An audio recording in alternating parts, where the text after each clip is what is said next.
Baik Ustaz, kita mulai Ustaz ya. Baik, Ya, suara saya jelas. jelas Ustaz. Alhamdulillah. Ya, Ya, silakan. Jadi, ya. Bismillah, Alhamdulillah. Assalamualaikum warahmatullahi wabarakatuh. Alhamdulillah, hamdan katsiran thayyiban mubarakan fi kama yuhibbu rabbuna wa yarda. Asyhadu an la ilaha illallah wahdahu la syarikalah wa asyhadu anna Muhammadan abduhu wa rasuluh. Allahumma sholli ala Muhammad wa ala alihi wa man tabi'ahum bi ihsani ila yaumiddin. Amma ba'd.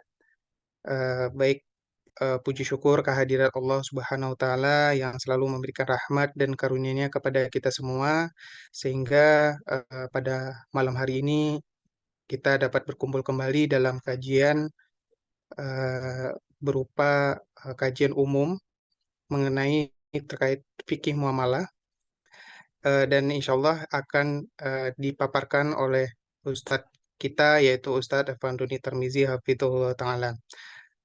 Salawat dan salam marilah kita curahkan kepada Nabi besar Muhammad SAW, dan juga kepada istri beliau, keluarga-keluarga beliau, dan juga para sahabat-sahabat beliau, dan kepada seluruh umat yang eh, terus mengikutinya sampai pada akhir zaman.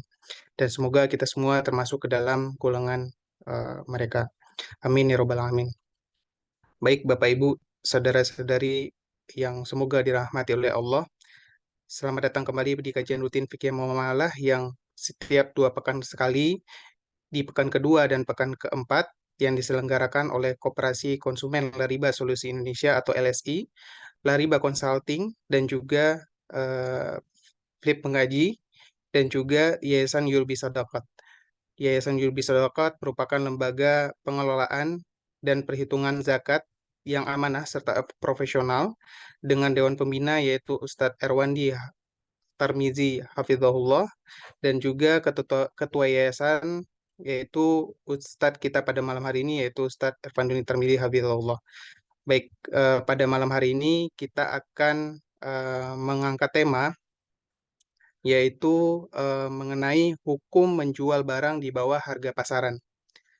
Eh, dari yang kita tahu banyak dunia saat ini, terlebih di dunia pemasaran, banyak yang dilakukan oleh para pedagang, para penjual ataupun para perusahaan-perusahaan yang menjual barangnya atau produk jasanya, ketika ingin mendapatkan konsumen ataupun pelanggan, mereka salah satunya dengan cara menjual barang atau produk di bawah harga pasaran.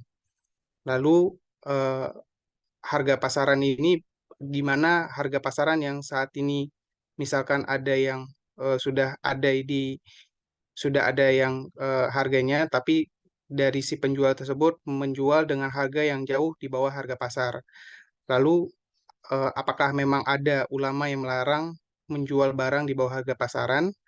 Apakah bukankah bisnis ini menguntungkan kedua belah pihak? Konsumen mendapatkan barang dengan harga yang lebih murah dan juga penjual mendapatkan keuntungan dengan penjualan yang banyak. Nah, lantas bagaimana hukum menjual barang di bawah harga pasaran? Baik, tanpa kita menunda waktu lagi, kita eh, dengarkan penjelasan dari Ustadz kita, Ustadz Afanduni Tarmizi Hafizullah. Kepada Ustadz, kami persilakan.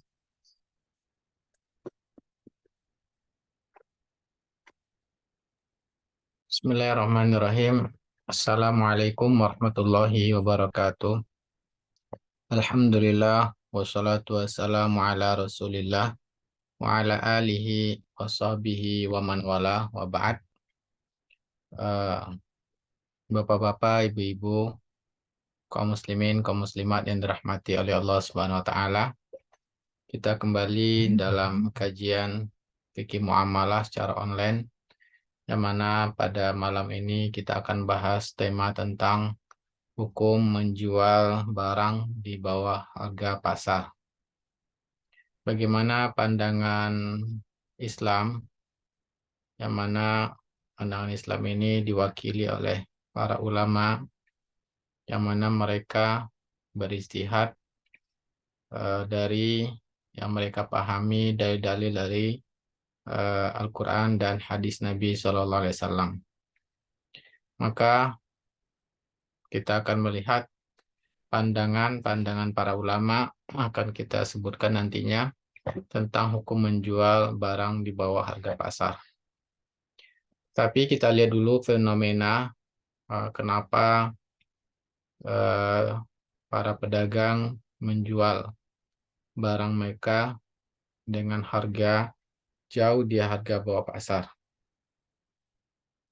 Maka tadi sudah disampaikan oleh pembawa acara atau moderator Dodi, bahwa ada di antara pedagang tersebut, di antara trik mereka agar orang-orang berbelanja di tempat mereka. Ya, ini yang biasanya tujuan utama dari pedagang ketika mereka menjual di bawah harga pasar. Tetapi kalau kita lebih melihat lagi lebih mendalam, selain dari tujuannya orang-orang ingin membeli hanya di tempat mereka, ada juga sebagian orang yang mana mereka memang membuat suatu usaha agar orang lain menjadi atau pedagang lainnya menjadi rugi dan akhirnya tutup. Artinya mereka berusaha bagaimana usaha itu mereka yang kuasai. Jadi contohnya mereka adalah orang-orang yang memiliki modal besar. Sehingga dengan modal yang besar tersebut mereka mampu membeli hasil dari pabrik, membuat kesepakatan, ya, membeli barang dengan jumlah yang besar, kemudian meminta diskon yang besar karena pembeliannya yang besar, dan akhirnya mereka menjual karena membelinya dengan harga yang lebih murah, dengan jumlah yang sangat besar, kemudian mereka menjual kepada konsumen retail mereka dengan harga yang murah. Nah, ini yang terus mereka lakukan. Akhirnya apa? Akhirnya pedagang-pedagang lain mereka kesulitan untuk mengimbangi harga jual pengusaha yang besar tadi. Akhirnya apalagi di zaman kita sekarang ini dengan cara online, ya, mereka bisa menjangkau seluruh konsumen dimanapun berada, dan mereka menjualnya dengan harga yang murah, sangat murah. Apa yang terjadi? Ya, akhirnya pedagang-pedagang kecil yang mana mereka membeli barang itu jumlahnya terbatas, tentunya harganya lebih mahal, dan akhirnya mereka menjadi ya rugi. Karena rugi tidak ada pembeli, akhirnya mereka tutup. Nah, ini ada sebagian orang yang memang melakukan dalam bentuk bisnisnya seperti itu. Dampaknya, ya, pedagang-pedagang lain, pedagang kecil menjadi usahanya menjadi tutup, ya, karena pembeli semuanya membeli dari pedagang yang besar tadi dengan harga yang murah. Nah, itu fenomena yang kita dapati di zaman sekarang ini, ya. Nah, bagaimana orang-orang bisa menjual dengan harga murah, ternyata mereka di antara sebabnya membeli jumlah besar dan akhirnya menjual dengan harga yang murah dan berdampak pada pedagang lain. Kemudian fenomena yang kedua, kita menjelaskan dulu ya keadaan-keadaan yang ada di zaman kita sekarang ini. Adapun keadaan yang kedua, yang mana pedagang menjual di bawah harga pasar barang dagangan mereka hanya dalam waktu-waktu tertentu. Contohnya waktu akhir tahun, ya, untuk menghabiskan stok barang lama mereka, sehingga akan ada barang-barang baru, sehingga mereka memberikan potongan harga yang murah, potongan harga yang besar, supaya barang-barang lama segera habis. Dan ini jangka waktunya hanya terbatas. Atau memang tujuannya ya untuk meningkatkan penjualan di waktu-waktu tertentu. Ya, contohnya mereka membuat tanggal 99 misalkan ya, lagi rame tanggal-tanggal tertentu, mereka membuat potongan hanya tanggal itu saja atau acara-acara khusus. Dan ini tujuannya meningkatkan penjualan di waktu khusus tersebut dan hanya sementara sifatnya. Dan ini sangat menguntungkan bagi para pembeli ya, dan juga penjual. Mereka lebih ya, dikenal oleh pembeli pelanggan mereka, sehingga terjalin hubungan ya, selalu pembelinya mendapatkan berita-berita terkini tentang diskon-diskon waktu tertentu tersebut. Nah, ini juga trik-trik dari beberapa pedagang. Mereka selalu memberikan diskon yang berkala ya, di waktu-waktu tertentu, weekend atau tanggal tanggal gajian, mereka memberikan diskon. Nah, ini dua keadaan ya yang kita gambarkan yang sering dilakukan orang kenapa menjual barang-barang mereka jauh di bawah harga pasar. Maka kita bahas hukum yang pertama, yang mana tadi tujuannya adalah memang membuat pola bisnis seperti demikian, dan akhirnya apa? Akhirnya pedagang-pedagang lain mereka menjadi tidak bisa berdagang, akhirnya mereka tutup ya, dan dimonopoli oleh hanya beberapa orang, artinya orang-orang memiliki modal yang besar. Maka ini yang sering ditanyakan, biasanya sebab ya kejadian ini ditanyakan pada para ulama karena kejadian ini ya. Dan mereka memang terus membentuk bisnisnya seperti itu ya, menjual dengan harga murah.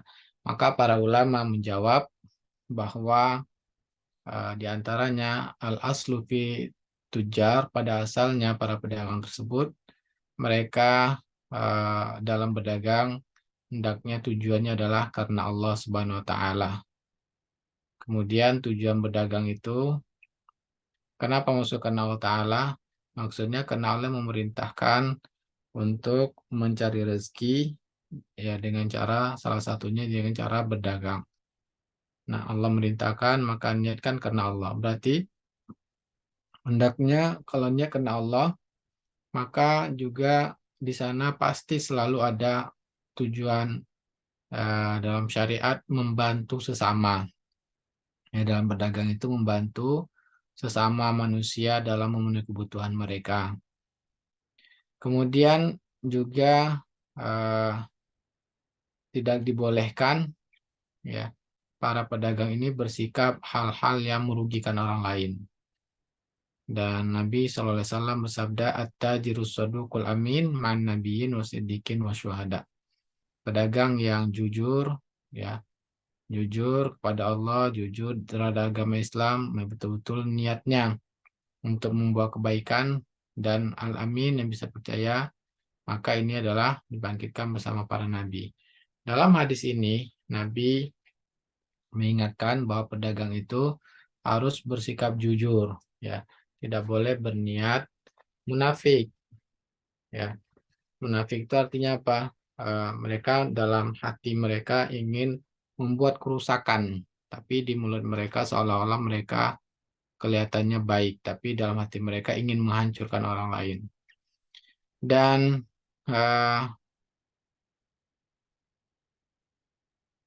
yang mana ya tujuan tadi misalkan dalam hati mereka ingin menguasai pasar, menghancurkan orang lain, ya. Sehingga apa? Ini sesuatu yang diharamkan. Karena keinginan untuk merugikan orang lain ini sesuatu yang dilarang berdasarkan sabda Nabi SAW, la dororo wala diror. Tidak boleh membuat kerusakan pada diri sendiri maupun pada orang lain. Nah, maka ini menyebabkan sesuatu yang diharamkan akhirnya ya ingin memonopoli usaha tersebut sehingga semuanya betul-betul tidak bisa berdagang lagi, sudah dikuasai oleh satu orang. Nanti ketika mereka sudah berkuasa, seringnya mereka berbuat zalim. Itu kelihatan kenyataan yang kita lihat. Ya, mereka berusaha di awal-awal memberikan harga murah terus. Nah, ketika semuanya sudah te- terfokus kepada mereka pembelian, akhirnya seenaknya mereka mengatur kebijakan yang merugikan orang banyak. Itu sangat banyak kita lihat dalam realita kehidupan berbisnis zaman sekarang. Orang-orang yang memiliki modal besar menghancurkan pedagang-pedagang yang kecil. Ya. Nah, kemudian itu yang pertama, jelas hukumnya adalah haram. Keadaan yang kedua, adapun tadi untuk kasus-kasus tertentu, ya yang mana mereka tujuannya hanya ingin membantu para pembeli mendapatkan harga murah sehingga mereka di waktu-waktu tertentu ya bisa memenuhi kebutuhan mereka dengan harga murah. Contohnya tadi kita sebutkan waktu saat gajian ya. Saat gajian saja hanya beberapa hari.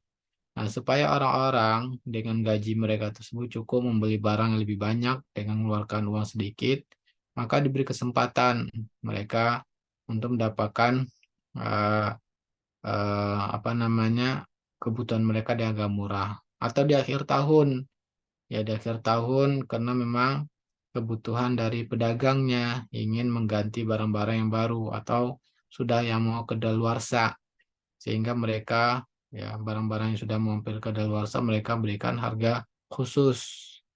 Nah, ini sangat membantu bagi pembeli dan juga sangat membantu bagi para pedagang. Nah, tentu ini ya para ulama mengatakan ini hukumnya dibolehkan, tidak mengapa.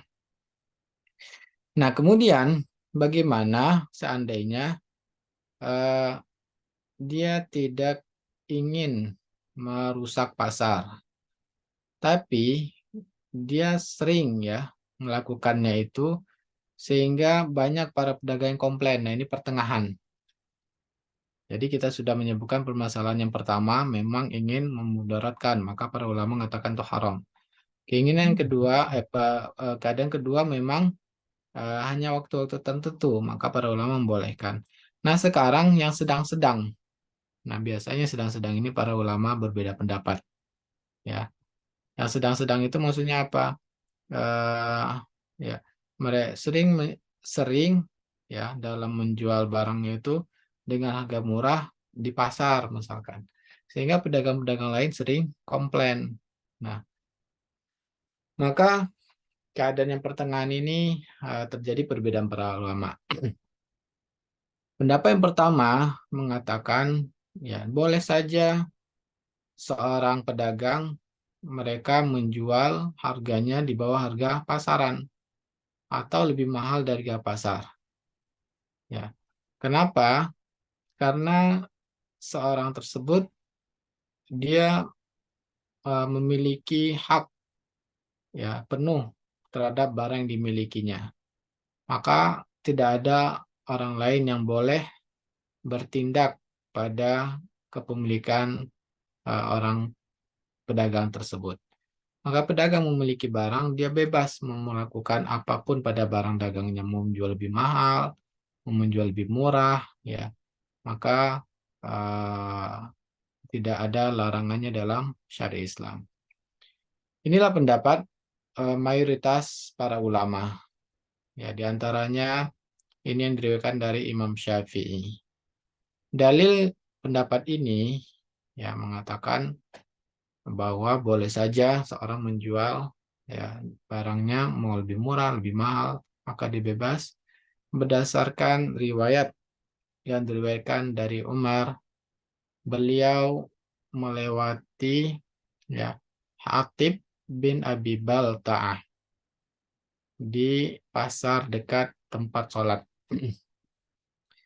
Nah, kemudian Hatib ini menjual kismis, kismis anggur kering ya. Maka Umar menanyakan berapa harga menjual kismisnya. Maka Hatib bin Balta'ah mengatakan beliau menjualnya yaitu dengan 2 mud dengan 1 dirham. Ya, 2 mud dengan harga 1 dirham. Nah, ini harganya murah. Maka Umar 2 mud itu setengah sok. 1 sok itu lebih kurang 2,5 kilo. Ya, berarti kalau 2,5 kilo, kira-kira 1 kiloan ya. 1 kiloan hanya dijual dengan 1 dirham. Ya, anggur kering yang sudah kering. Maka Umar, ya, beliau mengatakan bahwa ada kabilah yang baru datang, ya, kabilah dengan rombongan unta membawa barang dagangan dari Taif.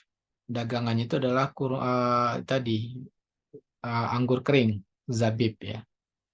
Dan mereka pedagang ini merasa terganggu dengan harga yang ditetapkan oleh Hatib bin Balta'ah. Maka Umar pun memerintahkan pada Hatib, naikkan hargamu, ya, naikkan hargamu. Kalau enggak, kalau kamu tidak mau menaikkan harga, maka keluarlah dari pasar ini, jual, ya, di mana engkau kehendaki, tapi jangan jual di pasar ini. Kemudian setelah itu Umar menyesali ucapannya, dan beliau pun akhirnya mendatangi Hatib ke rumahnya. Dan Umar pun mengatakan bahwa yang beliau katakan kemarin waktu di pasar itu ya bukanlah keputusan yang sebetulnya dalam jiwa Umar dan keinginannya sendiri. Tapi beliau memutuskan kemarin itu karena ingin kebaikan untuk para pedagang. Maka akhirnya Umar menyesali. Maka Umar mengatakan kalau kamu mau silakan jual seharga yang kamu inginkan. Nah, inilah dalil dari Imam Syafi'i bahwa ya Umar rujuk dari perkataannya sehingga dikembalikan kepada hak pedagang itu sendiri. Dia menentukan sendiri harganya, bebas ya. Nah, ini pendapat jumhur ulama. Nah, tetapi riwayat ini para ulama meneliti bahwa ternyata riwayatnya ada sanad yang terputus ya. Tapi ini adalah pendapat jumhur ulama. Pendapat yang kedua bahwa menjelaskan para pedagang tersebut mesti wajib menjual barangnya itu sesuai dengan harga pasar. Tidak boleh lebih murah dari harga pasaran. Ya. Kalau dia menjual di bawah harga pasar, maka dia harus keluar dari pasar tersebut. Nggak boleh berdagang di tempat pedagang tersebut. Nah, ini pendapat yang terdapat dalam mazhab Malikiyah. Ya, mazhab Malikiyah. Di antaranya Imam Ibn Rushd Al-Maliki, Ibn Rushd mengatakan, beliau menyebutkan bahwa apabila orang-orang menjual pada satu harga, maka ada satu orang pedagang atau 2 orang pedagang yang menjual harga jauh lebih murah. Maka orang-orang pedagang lainnya tersebut menjadi dirugikan karena orang-orang membeli ke yang murah tadi. Maka apa yang mesti dilakukan? Yaitu dengan cara pedagang ini yang menjual murah itu harus menjual dengan harga orang yang lainnya. Kalau tidak, maka dia harus dikeluarkan dari pasar. Nah, ini pendapat dari mazhab Malikiyah. Dan kita lihat ya, banyak undang-undang juga yang mengatur ya. Banyak diantaranya asosiasi-asosiasi ya yang mereka membuat aturan, juga pemerintah membuat aturan. Nah, maka kesimpulannya dari perbedaan ulama tersebut, ya, eh, jika memang eh, yang dilakukan pedagang tersebut hanya sewaktu-waktu tertentu saja dan tidak mengganggu pedagang lain, maka hukumnya ini jelas dibolehkan, ya, karena eh, apa? Karena dalam Islam Nabi melarang, ya, hadisnya Nabi SAW melarang untuk eh, orang yang tinggal di satu negeri, mereka memborong barang dari kafilah dagang. Ya, artinya dahulu kan para pedagang tersebut, mereka berdagang tersebut secara rombongan pada satu negeri. Contohnya datang kafilah dagang dari Syam. Ya, ketika kafilah dagang ini akan menjual di kota Madinah, maka dilarang Nabi SAW untuk para tengkulak. Ya, tengkulak mereka memborong semua barang, akhirnya mereka menjual di pasar tempat mereka tinggal karena harganya mereka lebih tahu. Sehingga kafilah dagang ini hikmahnya, karena para ulama mengatakan ini memudaratkan pada para pembeli yang di pasar. Seandainya kenapa dilarang para tengkulak mereka memborong barang-barang kafilah dagang? Karena tengkulak ini mereka akan menjual dengan harga yang mereka sudah ketahui dia ke pasar. Tapi kalau kafilah dagang tersebut langsung menjual, maka harganya lebih murah. Ya, maka lebih murah, ini menguntungkan para pembeli. Maka sehingga ini yang biasa dahulu di masa Nabi SAW. Maka Nabi melarang untuk tengkulak-tengkulak ini, ya, yang memborong barang dagang kafilah dagang ini dan dia menguasai sendiri. Ini akan memudaratkan orang lain. Jadi kesimpulannya, hal-hal yang memudaratkan ini dilarang di dalam syariat Islam. Kemudian juga kalau seandainya memang ada yang terganggu, ya, hanya dalam waktu seketika saja, misalkan waktu-waktu tertentu orang-orang datang ke sana, maka ini masih dibolehkan. Kenapa? Kaidahnya yatahammalu ad-dararul khas bi jalbi masalil ammah. Kaidahnya para ulama mengatakan boleh kita melanggar hak sebagian orang, memudaratkan sebagian kecil dari orang untuk mendapatkan kemaslahatan orang banyak. Nah, tadi dalilnya bahwa yang membolehkan waktu-waktu tertentu ini hanya sementara pedagang terganggu, ya. Tetapi manfaatnya sangat terasa bagi para pembeli. Nah, ini menyatakan boleh. Tapi kalau memang sering melakukannya sehingga pedagang-pedagang lain bisa terganggu, maka sebaiknya ini para pemerintah mengatur dan itu sudah diatur dengan undang-undang. Nah, itulah kesimpulan kira-kira pembahasan tentang hukum menjual barang di bawah harga pasar. Semoga ini bermanfaat, ya, bekal bagi para pedagang dalam eh, cara berbisnis yang dibolehkan dan yang dilarang dalam syariat Islam. Wallahu taala alam.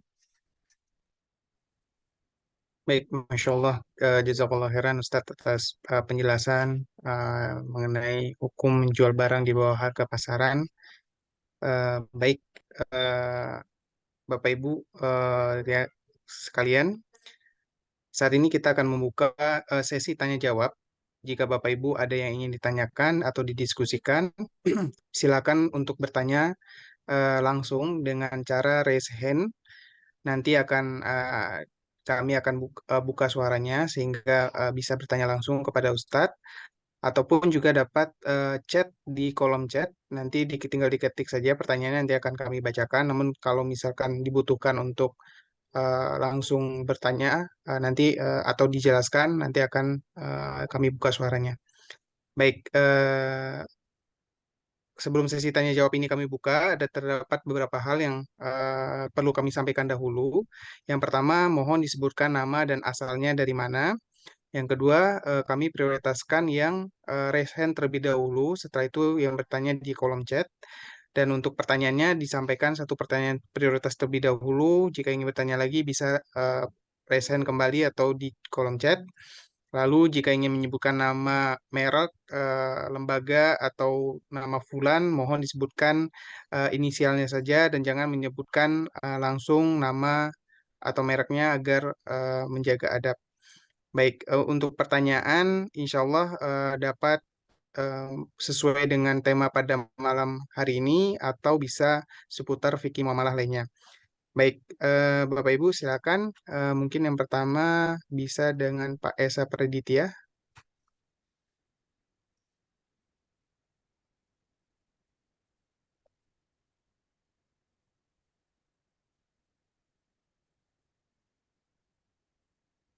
Silakan Bapak Esa Praditya untuk bertanya. Assalamualaikum. Waalaikumsalam warahmatullahi wabarakatuh. Silakan Pak. Waalaikumsalam warahmatullahi wabarakatuh.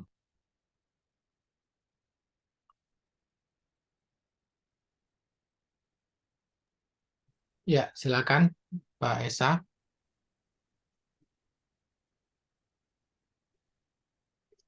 Silakan Pak Esa di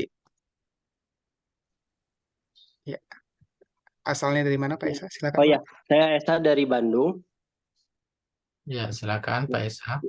Ya, terkait sistem reseller, Ustadz, izin bertanya. Kita kan memberikan keuntungan kepada reseller berupa diskon dan sebagainya ya Ustadz ya, yang kita buat gitu. Nah, tetapi apa hukumnya jika kita memberi syarat-syarat kepada reseller? Misalnya adanya target penjualan atau misal diharuskan membeli produk minimal berapa piece dalam waktu sebulan, misalnya seperti itu, Ustadz. Apakah itu diperbolehkan atau tidak? Perjanjian ini dibuat di awal sebelum reseller tersebut menyanggupi atau bergabung dengan reseller kami. Nah, itu pertanyaannya. Syukran, jazakallah khair.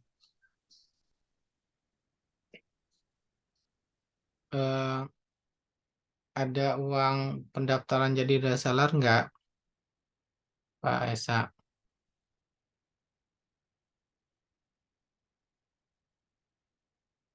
Pak Esa, jadi butuh penjelasan lebih lengkap. Apakah Nggak, ada uang nggak ada Ustadz. pendaftaran? Nggak ada Ustadz. Berarti persyaratannya bahwa kalau ingin mendapatkan diskon 30%, maka syaratnya pembelian harus 50 50 misalkan begitu Ya, ya. 50 piece misalnya gitu Ustadz. Betul. Yes. Kemudian kalau meningkat lagi pembeliannya bulan depannya akan diberi diskon 40% begitu. Betul Ustadz, gitu, betul. Dan kemudian belinya beli putus gitu ya. Beli putus, betul Ustadz. Jadi tidak ada uang yang masuk dulu, tidak ada Ustadz. Uang masuk dulu maksudnya? Ya, tidak ada uang yang masuk dulu sebagai misalnya member atau apa, nggak ada Ustadz. Jadi beli putus. Nah ini sebetulnya bukan reseller ya. Reseller itu apa pengertiannya? Reseller itu menjual kembali ya Ustadz ya. Jadi reseller itu menjual kembali tapi membeli terlebih dahulu ke kita gitu. Jadi beli putus, mereka boleh menjual lagi gitu Ustadz. Memang begitu kan? Iya, betul. Maksudnya baik. Kalau memang yang disampaikan Pak Esa tadi, intinya hanya memberikan potongan sesuai dengan jumlah pembelian, begitu kan? Nah, yang saya pahami biasanya reseller itu mereka tidak ada syarat-syarat harus pembelian sekian. Intinya biasanya reseller itu yang wakil untuk menjualkan itu eh, berapapun yang berhasil dia jual maka dapatkan fee sekian. Itu biasanya reseller yang umum. Tapi kalau ini ternyata ya menggunakan istilah reseller tapi mengikatnya dengan potongan Harga. dengan potong harga sesuai dengan jumlah pembelian. Nah, sebetulnya ini tidak ada larangan dalam syariah, boleh saja ya. Misalkan orang yang beli jumlah yang lebih banyak mendapatkan potong lebih lebih besar, diskon lebih besar. Maka itu tidak ada larangan dalam syariat, boleh saja. Betul.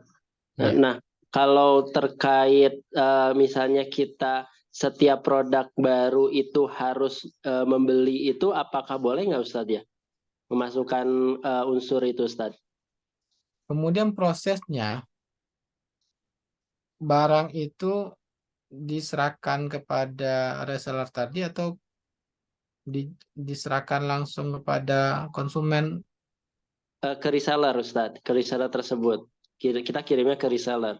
bukan kepada pelanggan reseller tadi ya. Bukan Oke. Ustadz. Nah, kalau itu Cuman kita misalnya setiap kita ada produk baru harus ambil gitu dengan minimal gitu. Maksudnya nah itu yang saya masih bertanya-tanya itu apakah boleh seperti mewajibkan ketika ada produk baru reseller itu harus ambil gitu Ustaz. kalau dia tidak ambil, Kalau dia tidak ambil gugur menjadi resellernya Ustaz. Jadi dari awal kalau tidak sanggup tidak usah gitu maksudnya gitu Ustaz. barang baru harus wajib dibeli. Iya, betul Ustaz. Tapi kewajiban ini diikat dengan eh, pada hilangnya kesempatan mendapatkan diskon gitu ya. Hilangnya mendapatkan diskon betul dan menjadi reseller, anggota tim reseller gitu Ustaz. Hilang kesempatan menjadi terselah berarti dia hanya dapatkan harga normal, enggak potongan ini ya. Betul Ustaz. Betul. Kalau memang demikian, ya masih dibolehkan. Masih dibolehkan karena al-muslimuna ala syurutihim. Disebutkan dari awal. Ya, tapi tidak boleh persyaratan ini belakangan. Maka kalau belakangan ini berarti zolim. Ya, memang dari awal perjanjian bahwa syarat dan ketentuan dijelaskan secara Detail. keseluruhan, detail. Nah, kalau belakangan ada kebijakan-kebijakan, maka ini ada unsur kezoliman, haram hukumnya. Nah Ustaz, syukran. Ya, afwan. Ya, syukran jazakallah khair Ustaz. Wa iyyakum. Insyaallah jazakallahu khair Ustaz atas jawabannya. Baik, silakan Bapak Ibu yang ingin yang bertanya silakan bisa raise hand atau bisa chat juga di kolom chat. Silakan.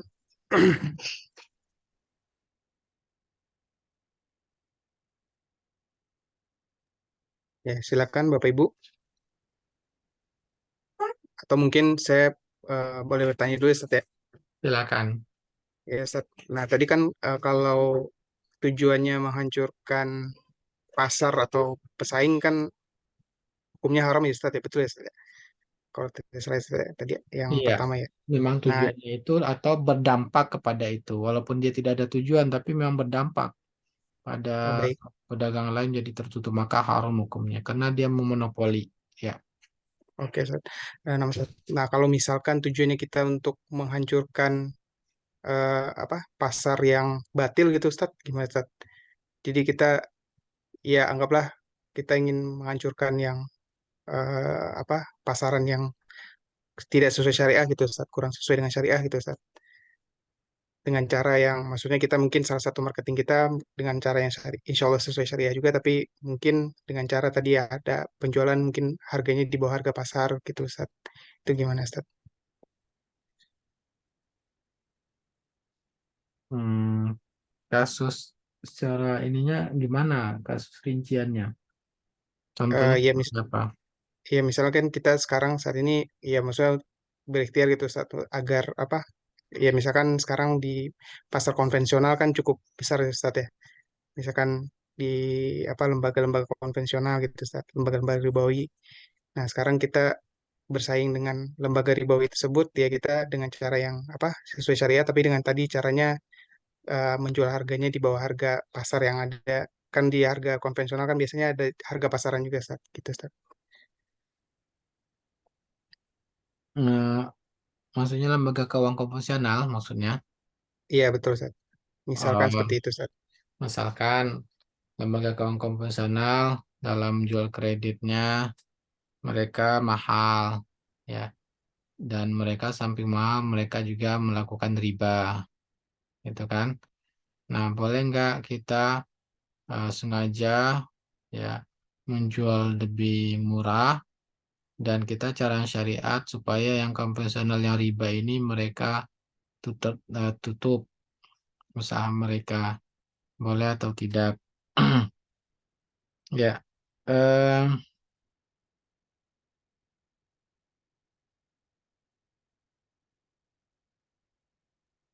sebetulnya ini kan lebih mendalam dipelajari lagi. Eh, Maksudnya bagaimana ya? Saya ingin menjelaskan eh, yang diharamkan dalam pasar konvensional itu yang haram adalah ribanya, ya, bukan masalah pada harganya. Nah, kita mengambil ke apa namanya melakukan menjual di harga pasar supaya usaha orang lain mati. Maka wallahu ta'ala, ya, tetap yang memudaratkan itu tidak boleh, ya. Sama halnya, ya, kita melakukan kan tadi dilarang Nabi la darara wala dirar. Tidak boleh kita melakukan mudarat. Jadi tetapi kasusnya akan berbeda-beda, ya. Itu akan berbeda dan Allah alam ini kayaknya tidak bisa direalkan, di apa? Tidak terjadi di lapangan ini. Kenapa? Karena biasanya eh, yang dipermasalahkan kan harga harga kreditnya lebih mahal atau lebih murah kan. Nah, bukan masalah ribanya. Nah, kita menjual lebih murah tapi usaha orang lain menjadi hancur, maka ini tetap tidak boleh. Maka tetap kita fokus pada ribanya itu yang kita kita katakan ya yang haram, maka usaha orang lain tidak boleh kita hancurkan. Ya Allah taala alam. Baik, Ustaz. Nam, jazakallah khair, Ustaz, atas jawabannya. Baik, Ustaz. Ini ada pertanyaan dari kolom chat, tapi ini direct message ke chat Ana, Ustaz. Jadi saya baca, Ana bacakan, Ustaz, ya. Assalamualaikum warahmatullahi wabarakatuh, Ustaz. Asanallahu ilaikum. Syukron atas penjelasannya, Ustadz. Izin bertanya, Ustadz, apa saja panduan Islam dalam menetapkan harga jual? Apakah ada patokan harga maksimum dan minimum? Berapa persen dari harga pokok? Lalu, apakah ada batasan dalam menetapkan harga jual tunai dan kredit? Karena sebagian masyarakat mengira bahwa jika harga jual kredit yang lebih tinggi dari harga jual, hal itu adalah riba. Mohon penjelasan Ustadz mengenai hal tersebut. Jazakallah khairan, Ustadz. Dari Ibu Dewi. Ya, dari siapa? Ibu Dewi, Ustadz. Ibu Dewi. Baik, Ibu Dewi, Masya Allah. Eh, Pertanyaannya, apakah ada tuntunan syariat dalam mengambil keuntungan? Tuntunan syariat hanya menjelaskan larangan hal-hal yang memudaratkan. Contohnya, mengambil keuntungan tapi memudaratkan orang lain. Nah, memudaratkan orang lain contohnya ada cacat berupa menjual jauh di harga pasaran. Nah, ini berarti cacatnya apa?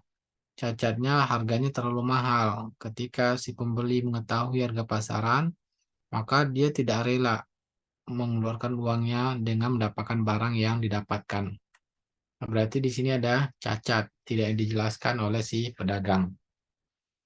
Nah, ini yang dilarang oleh syariat, ya. Karena syariat memerintahkan al-muslim akhul muslim. Seorang muslim itu adalah saudara muslim yang lain. Tidak boleh ketika ada cacat pada barang, dia menyembunyikannya kecuali harus menjelaskannya. Nah, dalam masalah harga ini, misalkan pembelinya tidak tahu harga pasaran. Nah, sehingga si penjual ini menjual dengan harga yang jauh lebih tinggi. Dia menyembunyikan harga pasaran. Nah, ini berarti ini sesuatu yang diharamkan.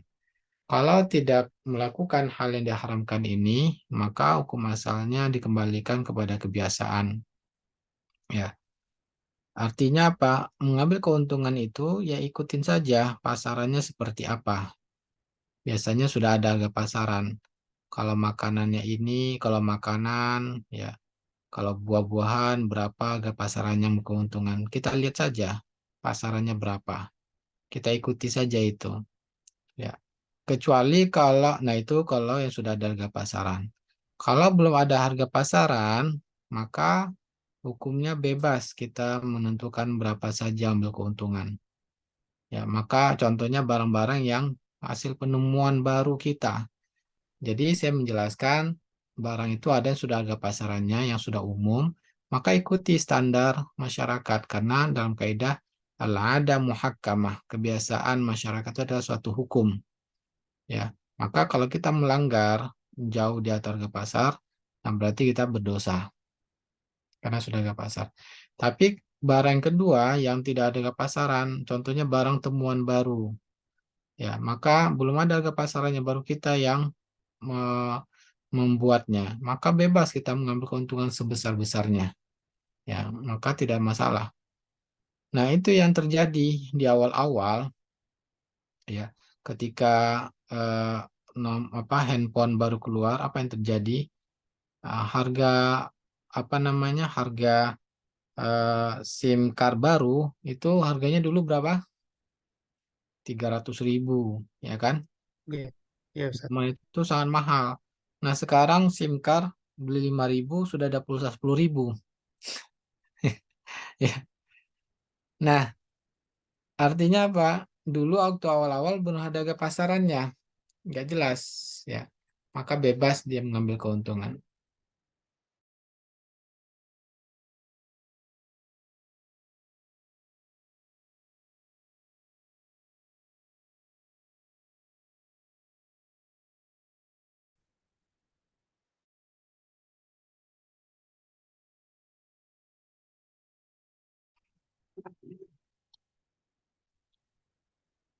Halo, Assalamualaikum.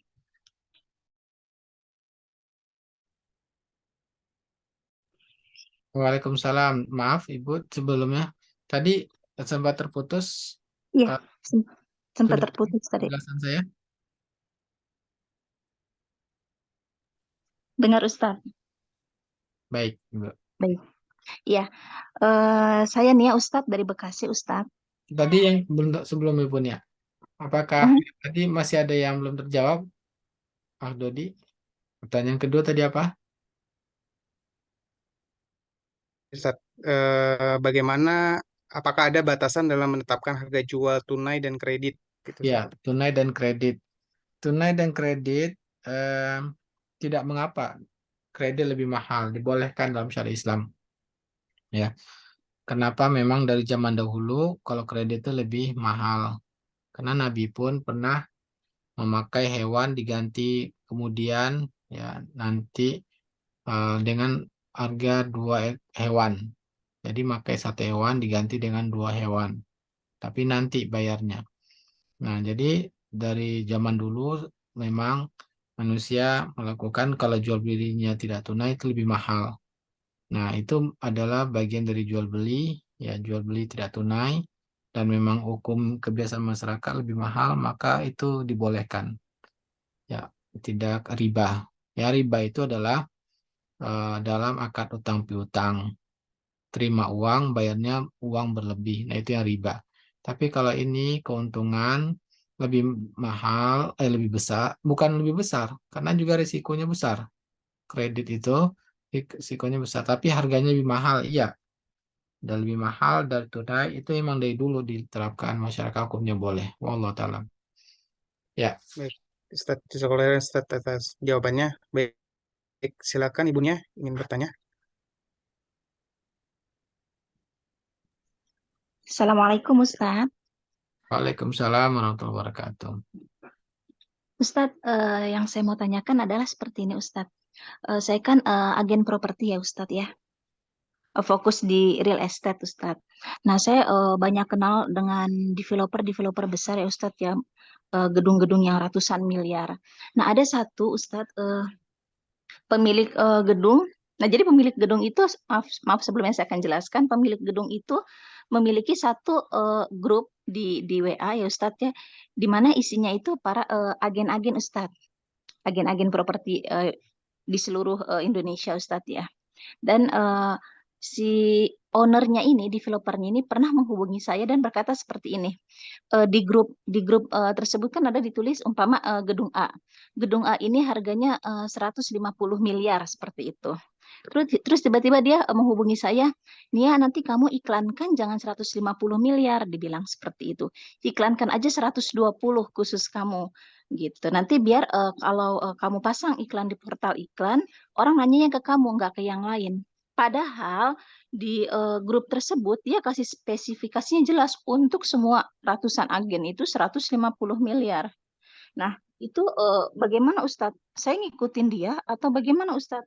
Kalau kan dia kasih spesifikasinya 150, tapi dia call saya gitu. Dia apa memberi apa ya Ustadz ya? Keringanan atau kemudahan atau apa gitu, pembeda gitu di antara yang lain, tapi lebih murah gitu harganya.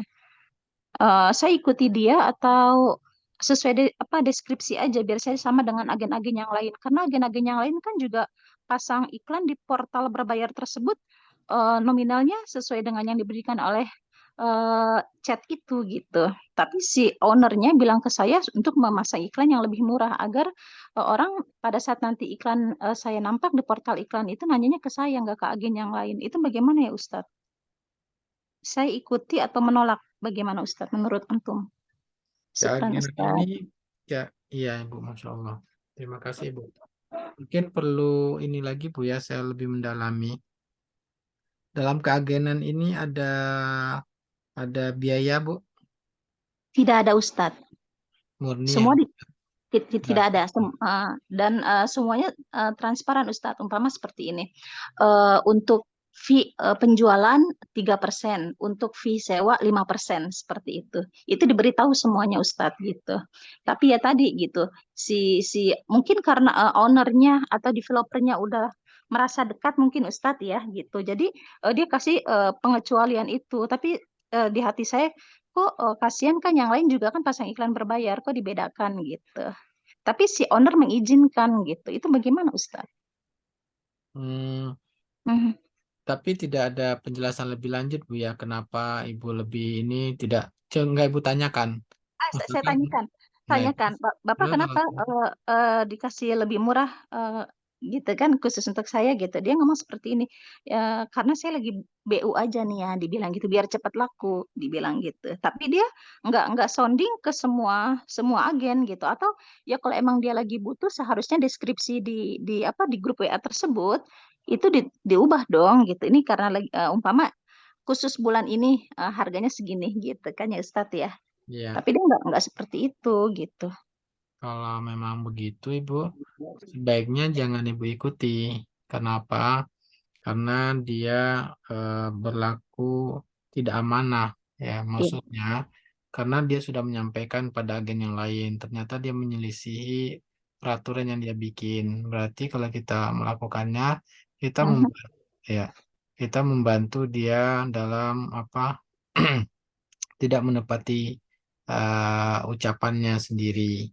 Tentunya ini akan berpengaruh pada kerusakan pada agen-agen yang lain. Begitu agen yang lain tahu apa yang terjadi ini, pasti mereka tidak ridho. Ya akan Iya. terjadi perselisihan di antara para uh, para pedagang yang lainnya, agen yang lainnya. Wallahu ta'ala. Ya, hal-hal yang seperti ini bukan sifat seorang mukmin. Seorang mukmin ketika dia sudah mengucapkan suatu ucapan, maka hendaknya dia tidak boleh mengingkarinya. Berarti dia ingkar kepada orang banyak, ya. Wallahu ta'ala di sini tolong menolong dalam masalah itunya, Bu. Tidak menepati ucapannya itu. Baik Ustadz, baik. Ya. Satu lagi boleh Ustadz? Nah, gimana, Pak Akhdodi? Boleh Ustaz, silakan. Atau boleh satu yang lain Ustaz, biar yang lain dulu ada pertanyaan juga. Ya, coba Ganti Bu dulu Nia yang lain ya. dulu kalau ada ya.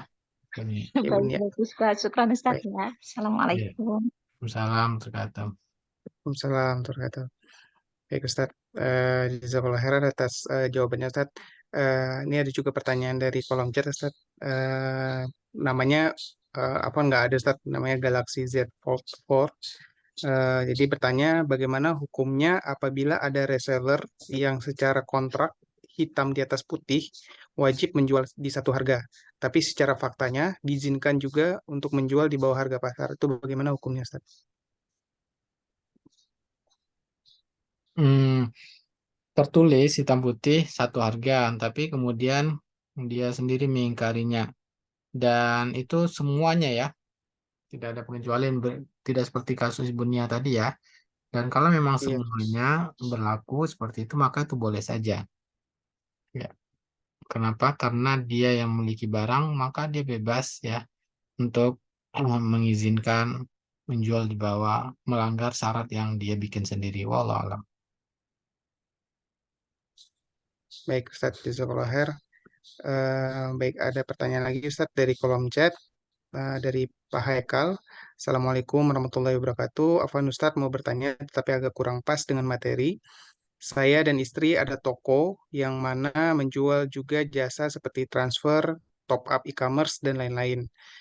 Jika pembeli ingin transfer dahulu, tetapi uangnya nanti atau uangnya kurang, sisanya nanti. Bagaimana hukumnya Ustadz? Syukran jazakallah khair. Yang ditanyakan tadi top up tadi ya. Iya, kayak transfer atau top up e-commerce, tapi dia transfer dahulu, uangnya nanti atau uangnya kurang, sisanya nanti Ustaz gitu. Oh, ini ada akad, dua akad di sini, talangan dengan akad mendapatkan fee. Ya, fee upah. Fee itu kan upah. Upah karena sudah top up. Maka tidak boleh ya menggabungkan dua akad utang piutang dengan akad tak jual beli jasa tadi. Maka tidak boleh dengan cara berhutang tadi. Wallahu taala alam. Karena Nabi Baik, melarang la yahillu salafun wa bai'un. Tidak boleh menggabungkan satu akad, ada akad talangan dan juga di sana ada akad jual beli. Ya, Insya Allah baik Ustaz. Baik Ustaz, mungkin karena waktunya sudah hampir pukul 9, mungkin kita tutup saja kajian pada malam hari ini ya Ustaz ya. baik. Baik, Berarti Bun, baik Ustaz, insya Allah kesempatan lain nanti ya Bunia ya. ya Ya, Insya Allah bisa bertanya di kesempatan berikutnya ya Bu Nia ya, Insya Allah. Baik, Bapak Ibu, semoga apa yang kita pelajari pada hari ini dapat menjadi landasan bagi kita dalam menjalani kehidupan untuk ke depannya dan menjadi keberkahan bagi kita. Amin ya rabbal alamin. Jazakallah khair Ustaz atas ilmu yang telah disampaikan. Untuk kajian malam hari ini kita sudah menunjukkan pukul 21, hampir pukul 21, sehingga afwan bagi Bapak Ibu yang belum bisa bertanya, semoga bisa bertanya di lain kesempatan. Namun sebelum kami tutup, ada sedikit yang kami informasikan, izin Ustadz. Jadi saat ini Koperasi LSI sedang, kami izin share screen juga. Baik, jadi saat ini Koperasi LSI sedang membuka fundraising atau pembukaan seri 4 yang dibuka kembali untuk para anggota koperasi yang ingin bergabung menjadi anggota Koperasi LSI di Riba Busters Series 4. Jadi Masya Allah, Tabarakallah, dukungan dari anggota koperasi berupa doa dan simpanan dana memberikan dampak yang sangat besar untuk membantu masyarakat yang memerlukan aset kredit syariah tanpa riba, khususnya dari anggota koperasi di Riba Busters. Dan ini juga ada beberapa testimoni dari salah satu konsumen seperti yang tertera. Dan Masya Allah, Tabarakallah, series 4 ini sedang dibuka dari tanggal 28 September yang lalu sampai dengan besok tanggal 13 Oktober 2023. Jadi masih ada kesempatan bagi Bapak Ibu yang ingin bergabung. Dan Alhamdulillah berkat pertolongan Allah saat ini sudah sudah berkomitmen, beberapa hampir 12 orang yang sudah berkomitmen bergabung untuk di seri 4 ini dengan total sekitar 200 jutaan. Jadi Bapak Ibu yang ingin bergabung ini masih bisa memiliki kesempatan untuk bergabung di Riba Buster seri 4 ini yang nantinya akan digunakan dananya untuk pembelian barang secara kredit syariah kebutuhan konsumen. Baik, Bapak Ibu, jazakallah sekali lagi, ya jazakallah khairan Ustadz atas ilmunya. Bagi Bapak Ibu yang berkenan hadir dan berpartisipasi di kajian ini, kami ucapkan jazakumullah khairan. Mari kita mohon kepada Allah SWT agar memberkahi langkah-langkah kita dalam mencari rezeki yang halal dan juga menjalani kehidupan yang sesuai dengan syariat. Allahumma amin. Baik, Bapak Ibu, sampai jumpa kembali di acara kajian berikutnya. Untuk informasi kajian mengenai kajian atau informasi lain terkait koperasi LSI, Lariba Consulting, Philip Mengaji,